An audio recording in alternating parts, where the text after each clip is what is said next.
Alright mga kapatid, mula kay Melvs Castle, ang bibigyan natin ng reaction video ngayon. Medyo nakakatawa lang yung title mga tol, pero gusto ko tong bigyan ng reaction video and commentary.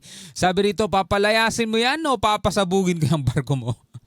Pagbabanta ni PBBM, pag-agresibo pa din ang China mga tol, no? Ito, bigyan natin to ng commentary, reaction video mga kapatid, no? Samahan ninyo ko at syempre wag niyong kalimutan mag-subscribe dito kay Melvs Castle, at kung bago ka pa lamang dito at trip mo yung mga ganitong klaseng reaction video and commentary, wag mo kalimutan mag-subscribe, click mo na rin ang notification bell para ma-notify ka whenever na may mga bago tayong reaction video tulad nito.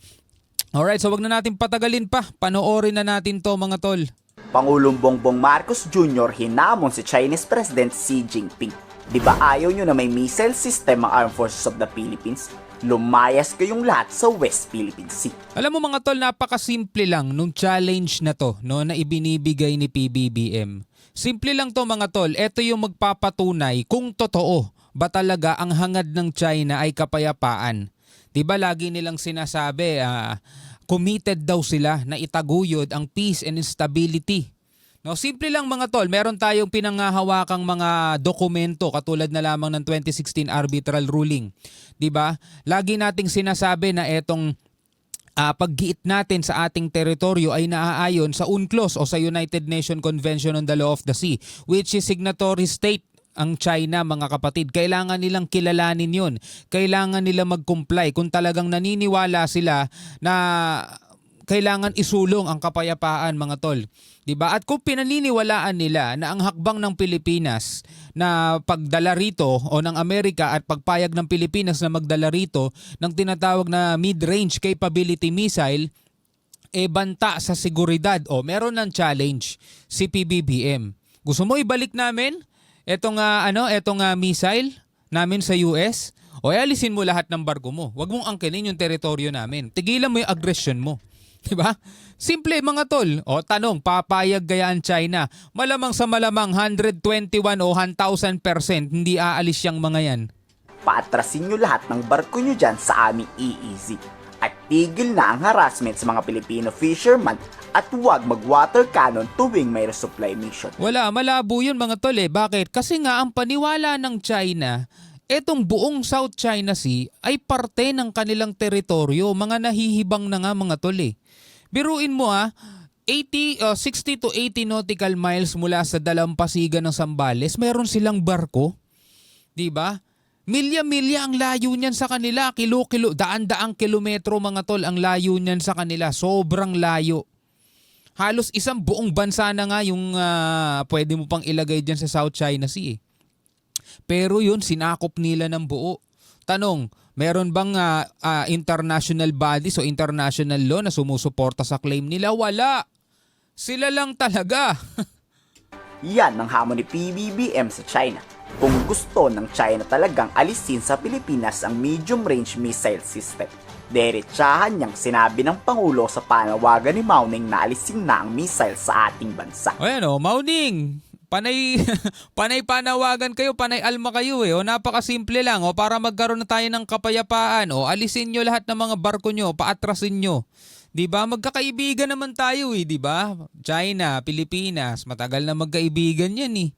Diba? Ang problema kasi sinisira ng China yung pagkakaibigan na yun. Diba? Ikaw ba naman maikipagkaibigan ka sa inaalisan ka ng karapatan sa sarili mong bakuran? Kaibigan mo ba tawag doon? China for of the Typhoon missile system? Oh, well, I don't understand the comments on the Typhoon missile system. We don't make any comments on their missile systems, and their missile systems are 1,000 times more powerful than what we have. At walang nakakaintindi mga tol kung bakit ginagawa ng China yon. Isa lang talaga ang naiintindihan ng lahat. Siguro buong mundo isa lang naiintindihan. Swapang, sakim, mananakop, etong bansang to. So I don't understand.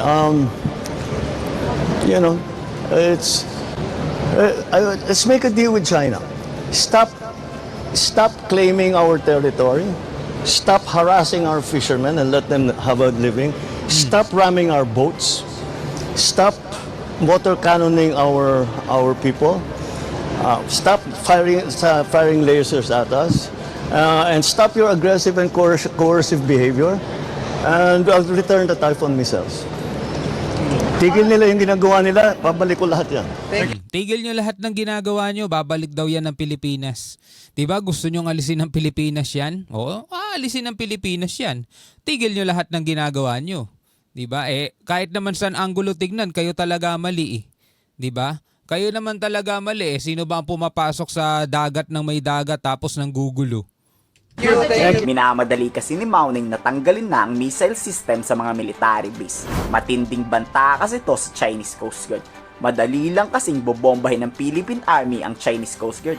Meron kasi silang mga tol due date. Due date ba? Pwede ba natin gamitin due date? Meron silang due date kung kailan dapat nasakop na nila itong Taiwan.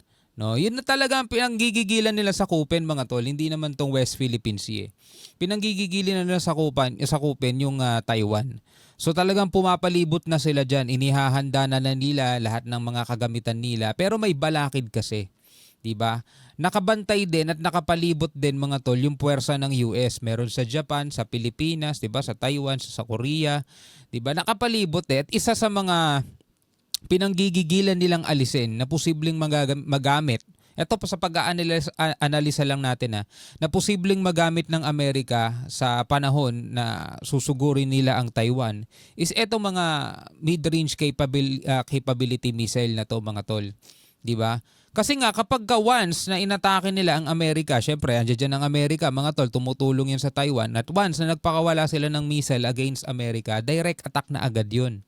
Diba? So ang Amerika mga kapatid, kahit sabihin ni PBBM na hindi niya papayagan ng US na gamitin itong mga EDCA sites, diba? Para sa opensiba, kapag biglang ang Amerika ng Mutual Defense Treaty, hindi natin basta-basta pwedeng tanggihan 'yun. Kasi pag tinanggihan natin 'yun at tayo naman ang nangailangan pagdating ng panahon, baka tanggihan din nila tayo mga tol. 'Di ba? Well, 'yun lang naman sa pag-aanalisa lang naman natin. Haka-haka lang 'yan mga tol. 'Di ba? Alam naman natin bago presidente ngayon, siguro ayaw naman ni Trump na sa mga unang taon na pagiging presidente niya sumasabak siya sa gera. Gusto niya nang pahintuin yung gera dun sa Ukraine sa Russia, 'di ba? So hindi natin alam mga tol kung ano ang mangyayari in the future. Pero isa kasi to sa tinitignan ng China na talagang isang malaking balakid para sa kanila. Kasi pag sinabi mong made in US na missile, hindi ito yung tipong may mga lamang tubig. Tapos ngayon muling papasabugin pa sa salakdib exercises. Muling sasanayan ng AFP ang pag-atake gamit ang missile. Talagang naghahanda na ang armed forces sa anumang gyerang posibleng mangyari. Alam nyo na, sobrang agresibo kasi ng China ngayon kumpara mo dati. Diba? Tapos nanggigigil pa sila mga tol sa may Sambales. Hindi natin alam kung anong pakay nila dyan mga tol. Diba? Buti na lamang at matagumpay na naitaboy sila ng PCG natin. Pero syempre, expect na natin na babalik at babalik yung mga yan. Dati pa isa-isang barko lang, ngayon kasama na monster ship at meron pang 3 barko, bali 4 na barko silang nandiyan. Laban sa isa BRP Teresa Magbanwa, pero naitaboy pa rin sila. It's a preparation for the Salaknib. Okay. But it is part of the Army Catex Katihan. As mentioned previously by the Commanding General Philippine Army, we are proposing for the same capabilities. So, kaya hanggat nandito yung MRC, we maximize yung kanilang utilization to train our personnel sa mga ganitong new technology. Tinawag namang hipokrito ni Professor Renato de Castro ang China at si Mao-Ning. Kapal na mukha ng China nang sabihing delikado raw na may missile ang AFP. Kayo nga tadtad ng mga missile system sa war inventory. May long-range missile, may ballistic missile at mayroong ding nuclear missile. Maliban dyan, may mga submarine sila mga tol. Yung mga barko nilang nasa loob na mismo ng exclusive economic zone ng Pilipinas, may mga missile din. Tapos meron pa silang mga artificial island o sangka pa na puno rin mga tol ng missile. O, tapos ngayon mid-range missile mga tol, nirereklamo nila at banta daw sa seguridad. Tapos yung pipitsuging medium range ballistic missile ng AFP, takot na takot kayo? Malamang hindi kasi pipitsugin yan. Di ba? Katatakutan mo ba yung pipitsugin? Yung BrahMos nga, hindi sila masyado nagreklamo eh. Baka yun ang pipitsugin kasi hindi sila masyado nagreklamo. The launchers would complicate Chinese naval and amphibious operation because they could target any Chinese ships pag lumapit sa Taiwan. Again, this is a case of Chinese hypocrisy and double standard. Ako pwede magkaroon ng thousands of missiles, kayo may launchers lang, hindi pwede sabi yan. Ayan na nga at hinamon na ni Pangulong Marcos ang China. Ang tanong, lalayas kaya ang mga Chinese kapalit ng pag-alis ng missile system? O lalayas nga yung China pero pag-alis ng missile babalik din agad? Ano sa tingin niyo? Komento sa baba ang inyong salo. Ano masasabi ninyo mga kapatid no dito sa video napanood natin mula kay Melvs Castle? Pwede kayong magbigay ng komento sa ibaba. Pwede kayong magbigay ng inyong saloobin at reaksyon. Hanggang sa muli mga tol, ako nga pala si Shobaldi. Peace out.